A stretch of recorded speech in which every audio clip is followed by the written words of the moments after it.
Today we are checking out the top 10 Pokemon conspiracies that are actually true. I'm really psyched about this one. Massive Pokemon fan, featuring today Quagsire, massive Quagsire fan as well. So we'll have him in the video. Super excited for this one. Conspiracy theories based on Pokemon. Like, what's not to love about it? So without further ado, let's jump in to the video. When most people think about conspiracies, they tend to think more Mulder and Scully and less about Nintendo franchises, but any fandom that's existed for nearly 30 years, and is also the most profitable franchise on the planet, is bound to have a few secrets that the people in charge plan to keep locked up That's nice crazy. and tight. And with millions of fans eager to find out all of those secrets, rumors and stories are bound to pop up. And while most of them are crazy, looking at you people who say Mr. Mime is Ash's dad, every so often, Mr. Mime is Ash's those dad. crazy theories are actually true. And with that in mind, my name is Blaine from BridgeFour Games, and this is the top 10 Pokemon conspiracies that turned out to be 100% true. By the way, if you're enjoying our videos here on the channel, go ahead and smash that like button, and while you're down there, consider subscribing to the channel. It really helps us out. Thanks. Number 10. Is Pikachu really a mouse? Without a doubt, the most iconic Pokemon of all time is Pikachu. Even though it wasn't on the covers of the very first games, Pikachu's adventures with Ash skyrocketed it to the face of the franchise. And when you see the same image over and over again, its little details start to become more noticeable. Now, according to the Pokedex, Pikachu is the electric mouse Pokemon. But since Pikachu became a household name, fans were quick to realize that it doesn't really look that much like a mouse. Its ears are a bit too straight up, and its tail is much thicker than a mouse's normally is. And brace yourselves, but that's because it was actually based on a squirrel. Game artist Atsuko Nishida confirmed in an interview that she thought squirrels were adorable and just used their look to design Pikachu, even owing its iconic red cheeks to squirrels stuffing food in their cheek pockets. And I can see that for sure. For Pikachu's habit of standing and walking around on his hind legs, which, of course, let him do this iconic dance in Detective Pikachu. So even though Pikachu's label of the electric mouse Pokemon definitely isn't going anywhere anytime soon, it turns out that it's basically just a mouse in name only. Number 9. Pokemon based on real... Mate, so that's super interesting. It's actually based on a squirrel. I would never have called that, but like thinking about like its tail and stuff like that, that makes 100% sense. I mean, the ear part, not... I don't know, maybe. No, because the squirrel's ears are like really small as well. That's really interesting. So I thought they were going to go based off of, you know, what was it? Like, I think they had intentions that Clefairy was originally going to be like, you know, the flagship Pokemon and Ash's first Pokemon. I just can't imagine that in any kind of world, shape or form, but crazy. All right, let's move on to the next one. A squirrel. Damn, I'm blown away already. Brilliant. People. When looking at the design inspirations behind Pokemon, some are a bit more obvious than others. Blastoise is a turtle plus guns, and Incineroar is just a wrestling tiger. But what about Pokemon like Kadabra? That's great. Well, enter famous spoon-bending magician Yuri Geller, who decided that Kadabra was based on him. Now, I know you're probably thinking there's not a lot of resemblance here, but it turns out that he was actually I remember right. a lot of stuff In fact, about this. Lots of Pokemon draw their inspirations either for their designs or their names from real people. For example, the Hitmonchan Napoleon and one, Lee are based on Jackie Chan and Bruce Lee, whereas Mr. Rhyme and Obstagoon are based on Charlie Chaplin and Gene Simmons. Most people who end up becoming Pokemon either just don't care or outright give their consent, but with Kadabra, Yuri felt that Kadabra's spoon-bending was based directly on him. And while this claim is somewhat dubious to say the least, the fact that Kadabra's Japanese name is Yungerer, which is literally just Geller's name squished together, definitely made it very clear that he was 100% right. What's a bit less clear, though, is how exactly Geller claimed that he was harmed by this. He would ultimately sue Nintendo, claiming that Kadabra's tattoos were offensive to him as a citizen of Israel, as in his opinion they were similar to Nazi imagery, and the use of Kadabra on the card Dark Kadabra was an attempt to tarnish his image. Considering the case was ongoing for 20 years, I think it's safe to say that neither side really found these claims too compelling. Yeah, but he's pushing a bit there, isn't he? 2020, Geller would drop the suit and finally embrace his legacy as Kadabra, while also issuing an apology to fans for harming such a beloved franchise with his actions. Number 8. A wild Meloetta. Hey, that was crazy. The Indigo Disc DLC for Pokemon Scarlet and Violet was finally released. As always, fans were super excited to get their hands on some new and returning Pokemon. What did they do after to the game was Raikou? data mined, rumors began to circulate about Meloetta being available within the DLC, but no one knew how to get it. A ton of people got flashbacks to when their best friend was telling them that Mew was hiding out under a truck in Kanto, and just do you remember it was that? either part Do you of a remember plan that? or part of an event in the future, until a player randomly discovered it one day. It turns out that all you have to do is go to this spot on the map, look for the glowing wind, spin around in place for about 30 seconds, and then use the sepia filter on your phone, and Meloetta just shows up.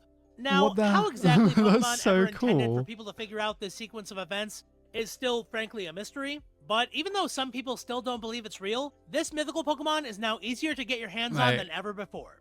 Unfortunately, though, it still can't be shiny. Thanks, Game Freak. Number 7, Game Boy. Man, that was amazing. That was a really cool one. I like those kind of little Easter eggs. Do you remember the Mew like hiding under the van, like when people would tell you that? Yeah, I remember that one. That was like insane.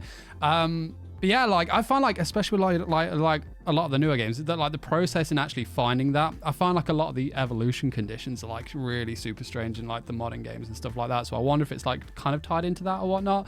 But that's really cool, man. That's really cool. Like, psyched. Game Boy glitch. By the way, speaking of that Mew hiding out under that truck, when was the first time you ever heard about Mew or Celebi? I'm willing to bet that a friend on the playground told you about this super secret special Pokemon that you could find in your favorite Pokemon game, and catching it would make you a real Pokemon master.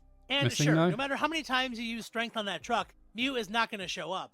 But getting mythical Pokemon back in Gen 1 and 2 was surprisingly easy thanks to the hundreds of glitches found in both games. Mate, look at that, that's crazy. Given out through events, the revelation that these Pokemon were in the games just waiting to be discovered led many kids to go and buy the games themselves to try and take a crack at finding those glitches and uncovering these mythical Pokemon. And this may not sound like much of a conspiracy since it's fairly easy to prove, but people love a mystery, and the story about Mew spread like wildfire. I remember that. The Pokemon legend was a late release on the Game Boy that was quite different than anything that had come before. Initially, sales were good but not amazing. The Jungle Gym legends about the mysterious Mew helped to spread interest in the games, catapulting the series to record sales, record heights, and ultimately a massive franchise. Yeah, I remember 6, like Pokemon are definitely food. Ever since we caught Team Rocket cutting off and selling Slowpoke tails back in JoJo, people have been pretty sure that Pokemon are getting eaten all the time. Considering that we never see any livestock, nor have we ever seen any large-scale tofu manufacturing, real talk, it was pretty easy to figure out that meat had to be coming from somewhere. I mean, in the anime, we see burgers and ribs all the time. Yeah. And even with dozens of Pokedex entries talking about Pokemon eating each other, like Rayquaza eating Minior, or Marini eating Corsola, and despite entries talking about people finding Sharpedo and Basculin delicious, lots of players still doubted that this was happening. But when Pokemon Sword and Shield came out in 2019, Pokemon decided to clear this up once and for all. With the inclusion of cooking, we were introduced to a Slowpoke tail curry, and in Pokemon Scarlet and Violet, cloth legs would be able to be included in the sandwiches you make at picnics. And when your trainer starts chowing down, they definitely look like they're enjoying themselves. And if somehow this wasn't absolutely clear enough, in the app Magikarp Jump, we see Pidgeys actually flying away with Magikarp to make them their next meal. The bottom line is that lots and lots of Pokemon end up being food in the Pokemon world, and until Beyond Burger opens up a Kanto location, that's probably not going to change anytime soon. Number 5, are Cubone and Kangaskhan related? Ever since Cubone and Kangaskhan first graced our screens back in 1996 in Pokemon Red and Green, fans were very quick to realize that they looked pretty similar. With both of them having similar designs and colors, many fans to this day believe that Cubone is Kangaskhan's baby, who decided to wear its mother's skull after it passed away. Now, even though we know that Cubone come from Marowak and Marowak can breed to make more Cubones, it turns out that a relationship between the two species was actually the original plan at the start. When the Pokemon Red and Green beta leaked online back in 2019, fans got their first look at a ton of cut Pokemon that never saw the light of day, including Guardia, a Marowak evolution complete with a pouch and a baby, looking identical to Kangaskhan aside from its skull helmet. So what is the connection here? That's insane. Even though all the information isn't known and how to evolve it has never been made clear, it looks like the plan was for Kangaskhan to die and have its baby wear its mom's skull, becoming the first Cubone and then eventually Marowak and Gardevoir. Wait, what? As it reproduces, its offspring would carry on the tradition, giving us both the Cubone, Marowak, and Gardevoir lines and the Kangaskhan line separate but related. So even though we still don't have all the details, these two are 100% linked. So if you ever thought that they looked a little bit too alike for it to be a coincidence, don't worry, you're definitely not going crazy. Mate, yeah, that's solid, that one. That is solid. Easter egg. Alright, I may be a bit biased here, but Exeggutor has been one of my favorite Pokemon since all the way back in Pokemon Red and Blue. I don't hate that. Needless to say, I was ecstatic when it got a new regional variant in Pokemon Sun and Moon. But as it turns out, Sun and Moon may not have been Alolan Exeggutor's first appearance. For this one, we need to go all the way back to 1997 and take a look at a Japanese booster box of the Jungle TCG expansion. On the box art, we see a very lovely jungle scene, along with an Exeggutor with a very long neck. Some may say suspiciously long. It's so long, a Mankey is climbing on it. The Exeggutor featured on the box is much different than any normal Exeggutor that we had seen up to that point, and it never appeared on any card in the set. So fans were left wondering what it was. Was it just a weird design, or was it a hint of something to come in the future? Man, that's Fans a would really have to cool wait one. a whopping 19 years, but they eventually got their answer when Alolan Exeggutor graced the shores of Alola with its massive skyscraper neck. Man, I bet people were doing the DiCaprio meme, weren't they? Ever given for why this variant of Exeggutor exists on that box? It was the first regional variant ever made, and it was submitted well before all the other ones. The most likely explanation was that this was a variant of Exeggutor that the team had ready for years, but just never knew how to bring it in. And with Sun and Moon's Alola region being so different from anything we'd seen before, they finally had their golden opportunity to show this brand new Pokemon to the world. Man, Number that's 3, solid. Space That's World, so good. 1997. Following the massive success of Pokemon Red and Blue, fans all over the world were eager to see the sequel and to see what new ideas Pokemon could throw at its now massive fan base. In 1997, attendees of Space World, a video game convention in Japan, would get to play the brand new demo for Pokemon Gold. And while this sounds absolutely amazing, something strange happened afterward. Even though everybody loved the demo, it would virtually disappear and would be completely overhauled by the time the games were actually released in 1999. This led to the demo becoming something of a Bigfoot sighting among Pokemon fans. Everyone is sure of what they saw, but there just wasn't any proof. Some of the claims from people who had played the demo were that the versions that were actually released had different Pokemon in them, and even different starters, which many fans just didn't believe. But then, almost 20 years later, that is in hard to believe, 2018, isn't it? a copy of the demo was found and leaked online. And if anything, the people talking about those changes back in 1997 were playing down how different things really were. Not only were 2 of the starters completely different, but the legendary beasts had been completely overhauled, and the demo even had Pokemon who never made it into the final cut, including a Voodoo The changes Pokemon were for the better by the looks based of on it. a werewolf. Even though the version we got will always be a classic, it's always super fascinating to see what ideas developers have leading into some of the new big projects for the Pokemon franchise. Number 2. Hey, don't be a dick. All right, this is a topic that's probably going to cause a few giggles, so let's try to be professional here, okay? Over the nearly 30 years the Pokemon franchise has existed, there have always been strong reactions to Pokemon designs. Some people love the more simple, straightforward look, while other fans find that outdated and want more complex and detailed designs. But regardless of where fans land on that side of the debate, one thing that everybody has noticed is that some Pokemon have somewhat suggestive shapes to their bodies. And I know where this is going. I'm not just talking about Onix and Cloyster. Seriously, Pokemon like Buskin, Sudowoodo, Charizard, and even Mewtwo have wide legs and hips. I mean, they're reaching a little bit here, but it ain't wrong. Resemble the outline of someone's manhood. Now, for the most part, everybody just assumed this was a coincidence, and people were just seeing what they wanted to see. Like seeing Aegislash on this door knocker, or Diglett on these bus seats. But it turns out that people weren't being crazy after all. Many Pokemon are deliberately designed to look like a ding-dong. Look, I only have so many euphemisms that aren't going to get me demonetized here, okay?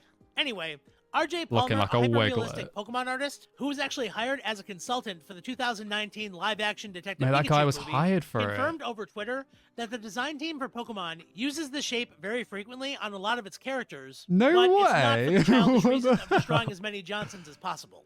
It's actually somewhat common in anime to draw characters with wide rounded bases, narrow midsections, and wide tops to give them a stronger appearance. The wide base makes them seem durable and tough, and the tops are often enlarged to make them seem strong and show more personality. Now, normally this is easier to cover up with clothing, but since Pokemon are a bit more au naturel, the outlines are much more obvious and are much easier to spot. And considering that Quaxwell, Palmot, and of course Miraidon from Scarlet and Violet all use this design concept, I don't think it's going to be going anywhere anytime soon. And number 1, the Pokemon multiverse. That was crazy. What else could ever take the number 1 spot on this list? The reveal of multiverses in Pokemon laid so much of the foundation for our understanding of the Pokemon universe that it had to take the top spot. But back in the day, this was just a rough concept. Ever since Pokemon started expanding into new games, fans realized that the events that happened in one game didn't really line up that well with events from another. So are the games all sequels? Just totally unconnected? What's the deal? Well, in 2014, in Pokemon Omega Ruby and Alpha Sapphire, Zinnia confirmed what fans had suspected all along. The Pokemon Omniverse is divided up into different multiverses. The games tend to follow a timeline of either having Mega Evolution or not having it, and every copy of the game is effectively its own multiverse. And when we trade or battle with another player, the 2 multiverses are temporarily bridged through the sciencey equivalent of a link cable. Man, that hurts my mind to think even about. Helps to explain all the side games and even the anime. They're all happening, just in other multiverses. Ultimately, this reveal helped make sense of a lot of very confusing lore from a lot of amazing games. And because of that amazing achievement, it is definitely worthy of being the top spot on this list. And those are my picks for the top 10 Pokemon conspiracies that actually turned out to be true. What's your favorite Pokemon conspiracy? Let me know down in the comments. Yeah, that was cool. That was really interesting, actually. That video was so super cool. I feel like it's kind of ruined like some aspects of Pokemon for me in terms of like, you know, number 2, that design choice. Like I feel like I'm just gonna look at so many Pokemon now, even you, just not see the cute, cuddly, awesome thing that I think you are. You are a Johnson. You're a Wiglet. You know, but that was such a. But yeah, I really enjoyed that one actually. Please let me know down in the comment section below if you'd like more conspiracy videos kind of like this one, or if you'd like more Pokemon based stuff. I'm a massive Pokemon fan, so I would be more than happy to dive into all that. As always, guys, if you want early access, full reactions to these videos, Alonzo's videos, as well as all the movies we're doing, that's over on our Patreon links. That's down in the video description below. But I'm off to go do some more ranked matches on TCG Pocket. See you soon. Till then, peace.